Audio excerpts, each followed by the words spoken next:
Let me share with you an event that happened with me personally 3 years ago.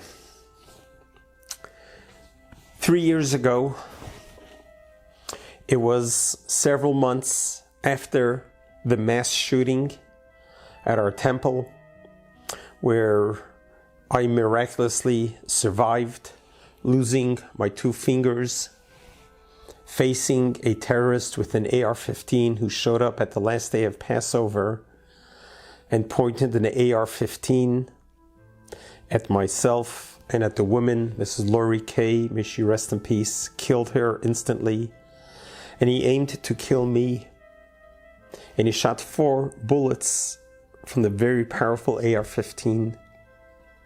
When I turned around and to save the children that were behind me, which saved my life, I only lost 2 index fingers, but everything else survived it. The high holidays after that terrible, terrible shooting event at our synagogue, I was invited to lead services for a group in Florida, in Miami Beach, Florida. It was a group of families, several hundred, who gathered together at the Doral Resort.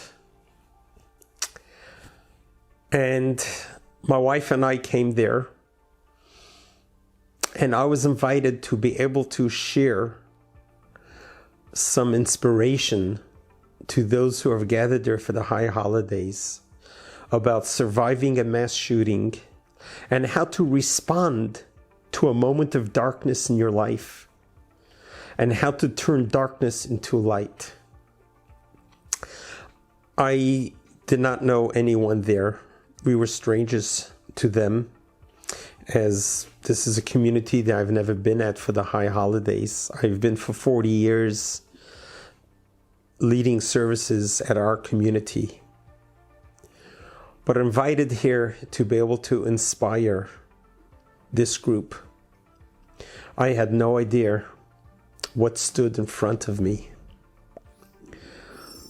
There was a rabbi who was leading services, who was reading from the Torah, who was given the task to blow the shofar.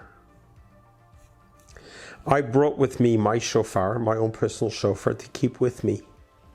The rabbi, who has done this for many, many years, went up on the podium. He said the blessings that precedes the blowing of the shofar. And he took out the ram's horn and he put it to his mouth and tried to blow through it. And he couldn't. He tried as hard as he could have, and he just couldn't. It just wouldn't come out. And he kept on trying.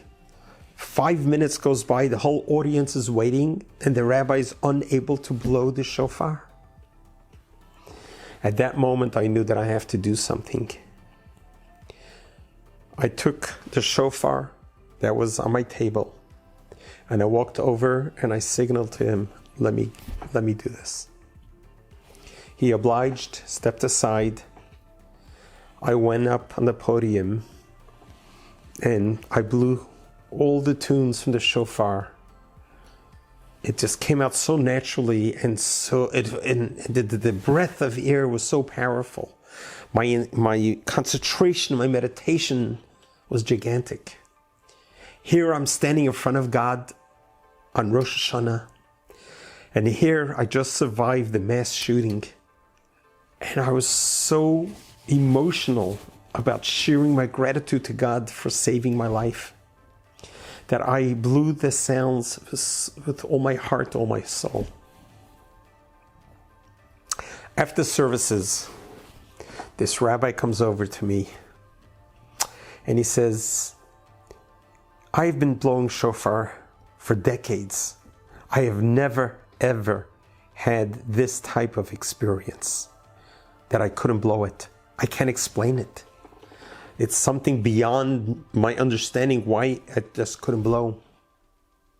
And then when you went up and you were able to blow it so easily, it came to me. I now understood why you had to be the one to blow the shofar this year than me. And he went on to explain that he was studying the laws about blowing the shofar, and he came across an interesting law that if there was a circumcision in the synagogue the day of Rosh Hashanah, you blow the shofar, then the mohel, the one who does the circumcision, should be the one to blow the shofar.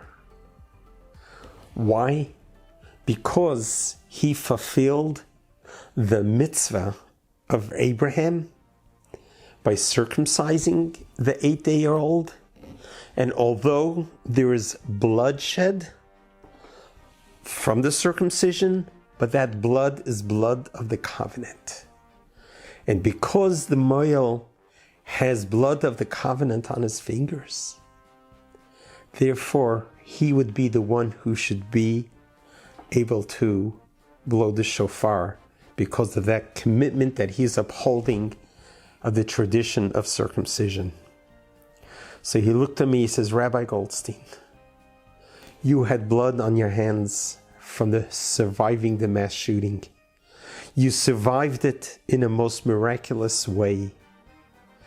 Therefore, I think God wanted you to sound the shofar, because no one could do it better than you after what you have just been through.